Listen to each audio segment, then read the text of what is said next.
Hi hello నమస్తే అండి. నేను మీ Jyotsna. Welcome to my channel housewife kitchen creatives easy recipes అండి. అందరు ఎలా ఉన్నారు?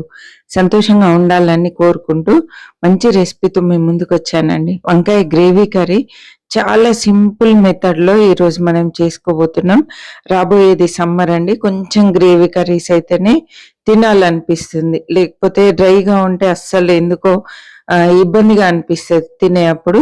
కాబట్టి ఇలాంటి మంచి రెసిపీస్ తప్పకుండా ట్రై చేయండి.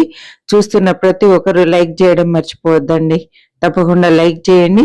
ఈ రెసిపీ ఎలా ఉంది ఏంటి అనేది కామెంట్ చేయడం కూడా మర్చిపోవద్దు. పావు కిలో వంకాయలు తీసుకున్నా అండి. ఇలాంటి వంకాయలు తీసుకున్నా ఏవైనా పర్లేదు, వంకాయలు అయితే సరిపోతుందండి. ఇలా తొడుమల పై భాగం తీసేసి, తొడుమె అసలు ఎంత టేస్ట్ ఉంటుందో తెలుసా అండి వంకాయలో. అసలు వంకాయకు రుచి తొడుమ ఘాటు పెట్టి వేసుకోవాలి. అలా వేయడం వల్ల మంచిగా ఉడుకుతుందండి. ఉప్పు నీళ్ళల్లో కట్ చేస్తున్నాను. ఎప్పుడు కానీ కన్నరెక్కకుండా చేదెక్కకుండా వంకాయలు ఉండాలి అంటే కట్ చేసిన వంకాయలను ఉప్పు నీళ్ళల్లో వేసి పెట్టుకోవాలండి. ఇలా అన్ని ముక్కలు కట్ చేసి ఉప్పు నీళ్ళల్లో వేసి పెట్టాను. నేనైతే కడాయి తీసుకున్నాను. ఇప్పుడైతే స్టవ్ ఆన్ చేస్తున్నా అండి. స్టవ్ ఆన్ చేసేసి ఆయిల్ వేసుకుందాం. గ్రేవీ కర్రీ కాబట్టి ఎక్కువ ఆయిల్ పట్టదు. ఒక 2 టేబుల్ స్పూన్ల ఆయిల్ వేసాను. నూనె వేడైన తర్వాత ఆవాలు, జీలకర్ర, తర్వాత శనగపప్పు వేసానండి. ఆవాలు జీలకర్ర అయితే పావు టీ స్పూన్ వేసాను. ఇందులో ఎక్కువ వేస్తే బాగుండదు, లైట్గా ఉంటేనే బాగుంటుంది. ఇవి చిట్పట్లాడిన తర్వాత ఒక పెద్ద సైజు ఉల్లిపాయ చిన్న ముక్కలు కట్ చేసి వేసాను. ఒక 2 పచ్చిమిరపకాయలు, తర్వాత కొంచెం ఫ్రెష్ కరివేపాకు వేసేసి లైట్గా ఫ్రై చేసుకోవాలండి. మరీ మగ్గే వరకు అవసరం లేదు, కలర్ వచ్చే వరకు అవసరం లేదు. లైట్గా వేగగానే ఇప్పుడు అల్లం వెల్లుల్లి పేస్ట్ ఒక పావు టీ స్పూన్ వేసుకోవాలి. మనమైతే పావు కేజీ వంకాయలు తీసుకున్నాము కాబట్టి అన్ని లైట్గా వేస్తున్నాను. చూసి మీరు తీసుకునే క్వాంటిటీని బట్టి మిగతా యాడ్ చేసుకోండి. ఒక పావు టీ స్పూన్ పసుపు వేసానండి. అల్లం వెల్లుల్లి పసుపు పచ్చివాసన పోయేంత వరకు ఇలా ఫ్రై చేసుకోవాలి.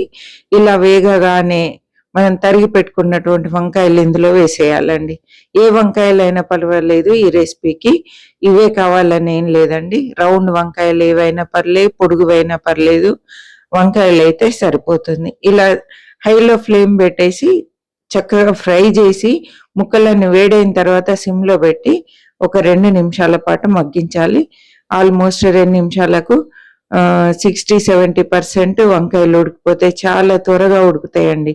ఇలా ఉడికిన తర్వాత ముక్కలన్నీ పక్కకి జరిపేసి మధ్యలో గ్యాప్లో ఒక 3 టమాటాలు చిన్న ముక్కలు కట్ చేసి వేయాలి.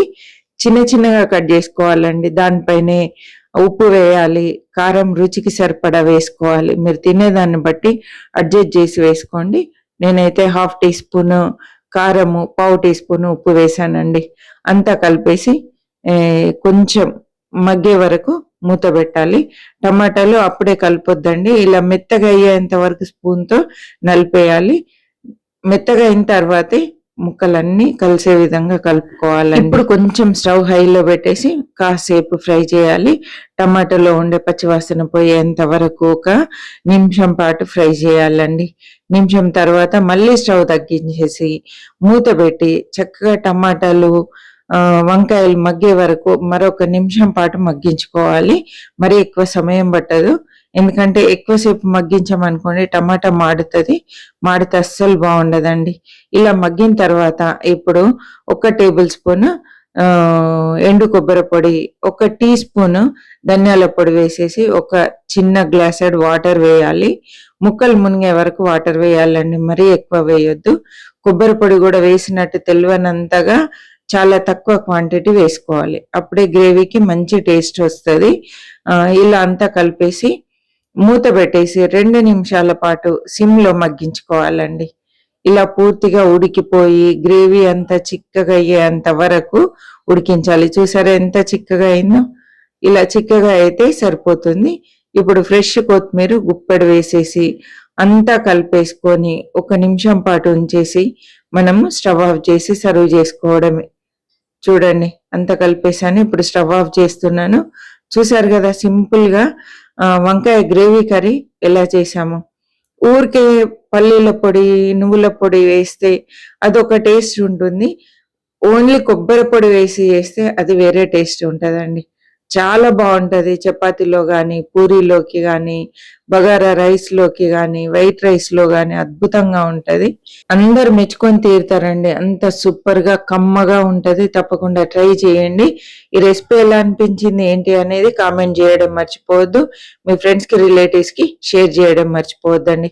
కొత్తగా చూస్తున్న వాళ్ళు సబ్స్క్రైబ్ చేయండి. ఓకే అండి, మరి ఒక మంచి రెసిపీతో మళ్ళీ కలుద్దాం. బాయ్ అండి.